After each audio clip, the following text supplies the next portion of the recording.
බැඳීමක් ඇතුලේ මිනිස්සු හොයන්නේ සතුට. ඒ වගේම සැනසීම. හැබැයි බහුතරයක් දෙනාට වෙන්නේ බැඳීම් නිසා එක්ක විඳවන්න එහෙම නැත්නම් පසුතැවෙන්න. හිතක නැති ආදරයක් අකුරු 4ක් ඇතුලේ විතරක් හොයලා වැඩක් නැහැ. ඉතින් වටිනාකමක් නොදෙන තැන්වල රැඳෙන්න උත්සාහ කරන්න එපා. අපි ගොඩක් වෙලාවට පාර්ට්නර් කෙනෙක් හොයන්නේ අපේ තනිකම මකා ගන්න. හැබැයි මනෝවිද්‍යාව කියන්නේ ඔයා තනියම ඉන්නකොට සතුටින් ඉන්න දන්නේ නැත්නම් තව කෙනෙක් ආවා කියලා ඒ සතුට ස්ථිර වෙන්නේ නැහැ කියලා.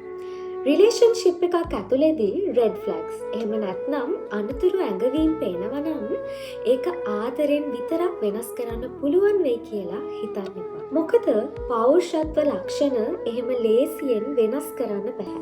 ඒ නිසා ඔයාව තේරුම් ගන්න, ඔයාට ගරු කරන කෙනෙක් තෝරගන්න. ඔයාගේ වටිනාකම් දන්න, ඔයාගේ හීනවලට හයියක් වෙන කෙනෙක්ව තෝරගන්න. මොකද ජීවිතේට සහකරුවෙක් තෝරගන්නවා කියන්නේ ලොතරැයියක් නෙවෙයි. ඒක ඔයාගේ අවබෝධය මත ගන්න ඕනි තීරණයක්. ඉතින් හරිම කෙනා වෙනුවෙන් ඔයාගේ වටිනාකම් ඉතිරි කරගන්න.